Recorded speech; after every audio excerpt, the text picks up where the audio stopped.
Always a bridesmaid and never a braid. Always a bridesmaid and never a braid. This is an idiom. ఇది ఒక idiom అంటే జాతీయం అన్నమాట.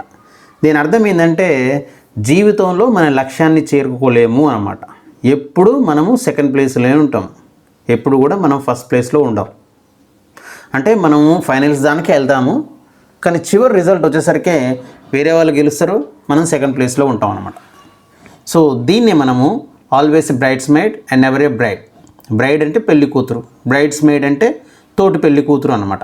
అంటే ఎప్పుడు తోటి పెళ్లి కూతురు లాగానే ఉంటాం తప్ప పెళ్లి కూతురు కాలేమన్నమాట. సో ఇది మనం ఉదాహరణలో చూద్దాం. When will I get a promotion? I'm so sick of being always the bridesmaid never the bride. So నా చుట్టుపక్కల వాళ్ళందరికీ ప్రమోషన్స్ వస్తున్నాయి, నేను చాలా సంవత్సరాల నుంచి ఇదే పోస్ట్లో పనిచేస్తున్నా, నాకు ప్రమోషన్ రావట్లేదు. సో నాకు ఎప్పుడు సెకండ్ ప్లేసే వస్తుంది, నాకు ఎప్పుడు ప్రమోషన్ రావట్లేదు అని విసిగిపోతున్నాడు అనమాట.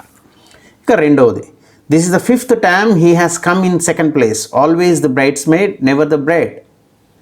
5 సార్లు పోటీ చేసిండు, 5 సార్లు కూడా సెకండ్ ప్లేస్లోనే వచ్చిండు. అందువలన ఈయన ఎప్పుడు బ్రైడ్స్మేడే తప్ప బ్రైడ్ కాలేడు. అంటే he is always a bridesmaid never the bride. ఇక మూడవది, her win in this race help to destroy the idea that she is always the bridesmaid never the bride. So ఆమె ఎప్పుడు ఓడిపోతూ ఉండేదన్నమాట. అందరు అనుకున్నారు she is always the bridesmaid never the bride, ఆమె ఎప్పుడూ గెలవలేదు అనుకున్నారు. బట్ దిస్ టైమ్ ఈ రేస్లో ఆమె గెలిచింది. ఆ గతంలో ఉన్న ఐడియానంతా డిస్ట్రాయ్ అయిపోయింది. అంటే ప్రజలు నమ్మేది వాస్తవం కాదు అని ఆమె నిరూపించింది. Because she won it. So she is always a bridesmaid never the bride అనే ఐడియా తుడిచేసింది ఆమె. 4th one, my cousin took part in the elections and lost again, she is always the bridesmaid and never a bride. So మా cousin ఎలక్షన్స్లో పార్టీ చేసింది, as యూజువల్గా మళ్ళీ ఓడిపోయింది. ఇప్పుడు ఓడిపోయినట్టు ఇప్పుడు కూడా ఓడిపోయింది. అందువల్ల ఆమె ఎప్పుడు కూడా బ్రైడ్ కాలేదు, విన్నర్ కాలేదు. She is a loser again. So she is a bridesmaid and never a bride. And the 5th one, my friend Ranjit is a wonderful actor, but unfortunately he is always a bridesmaid and never a bride.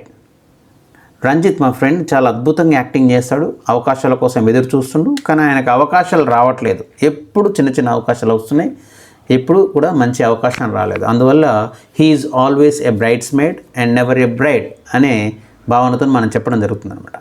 ఇక ఈ idiom originated మనం ఎలా ఉందని చూసినట్టయితే 1917లో Charles Collins and Lillie Morris అనేవాళ్ళు ఒక సాంగ్లో ఈ ఇడియంను వాడడం జరిగిందనమాట.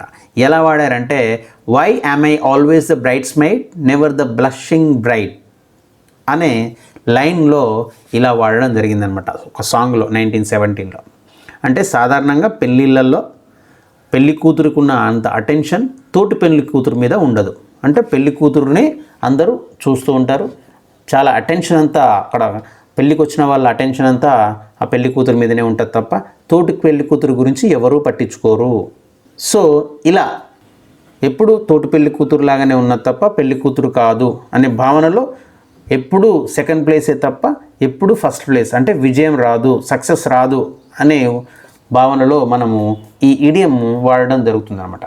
సో అందువల్ల always a bridesmaid and never a bride అంటే జీవితంలో విజయం సాధించలేకుండా ఎప్పుడు సెకండ్ ప్లేస్లోనే ఆగిపోయే వాళ్ళను ఆల్వేస్ ఏ బ్రైడ్స్మేడ్ అని అనడం జరుగుతుందన్నమాట.